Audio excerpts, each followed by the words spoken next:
Okay guys, sanibona. Kunento la sengibona I think more than 5 videos. More than 5 yama-video analento le. So like sengithi ake ngiyikhulume akwazi. Okay. Ulotsholiwe, wacelwa, whatever, or ulotsholiwe, but uzoshada. Ngisho njalo. So uma wakho kokwakho nezulwane zakhe ziyazi ukuthi usuwumuntu womuntu wasemzini abantu. Tell me why nenze kanjena-ke. Explain yourselves. Le video ukuthi niyichaze yindaba nisile nina mantombazane nisile evidweni umuntu siyambona uthi makuthiwa you may kiss the bride uthi mesabe ezoyichaza la TikTok.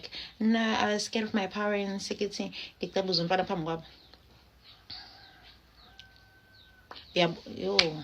Hey mina Nkosi yami abona nje uNkulunkulu uyasikhetha ukuthi why enza abafana babafana yina amantombazane wenza amantombazane ngoba mina ngeke ngimele kungaphela nje phakathi komndeni wami. Wawulotshola uma wakho wayengazi ukuthi uzoqabuzwa wena phambi kwe-altar, wayengazi ukuthi ubaba wakho wena uzothiwa mncwa you may kiss the bride. And kusho ukuthi ngizoze ngikhulume kabuhlungu ake ngithule nje ngoba kusho ukuthi phela umzali oshadile angeke anga-understand ukuthi ingane yami mayisishada kuyothiwa you may kiss the bride mase ethi mncwa. Ngisho le trauma osuke uyibuilda lapho uyoyimela yini noma uyobuya usuza la kuthini usuzokhala la TikTok. Because wena-ke kuthiwa tables were turned, ungaphatheka kanjani on your wedding day? Friends bakhona, family, colleagues, church members, community. Uthi kuthiwa you may kiss the husband may kiss the bride. Uthi uyasondela kumyeni wakho vele athi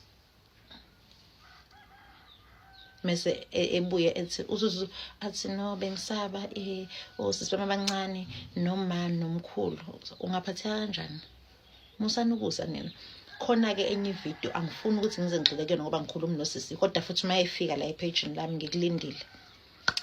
Khona usisi engimbonile ozithwele, angifuni ukuthi ukhulelwe, ozithwele. Kusho ukuthi kuthiwe you may kiss the bride. What?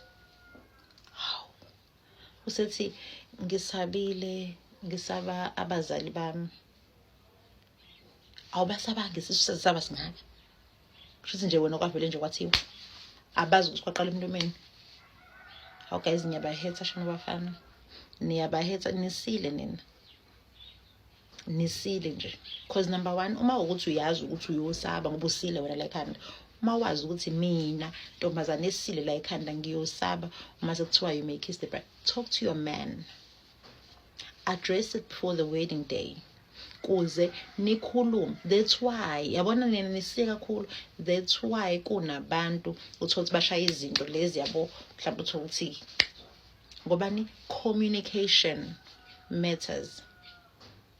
Ukubheka ama-feelings, to protect ama-feelings omunye umuntu kubalulekile, especially uma niphambi kwabantu abangaka, especially uma esenze kangaka wakhethe ningini wakuthiwa wakubeka la wena wedwa for.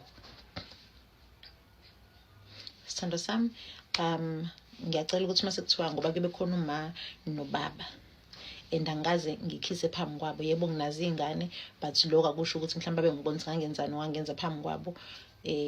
And ngiyazi ukuthi bayazi ukuthi kuningi sengikwenzile but inkinga ngikaze ngikwenze phambi kwabo. So ngiyacela ukuthi mase sekuthiwa you may kiss the bride, ngicela mhlawumbe ungiqabulela esiphongweni noma ungiqabule edlathini noma senze izinto zethu yabo nithole le routine lethi bani. Why you disrespect kumfana? Why uhlambalaza? Why ubukisa ngomfana?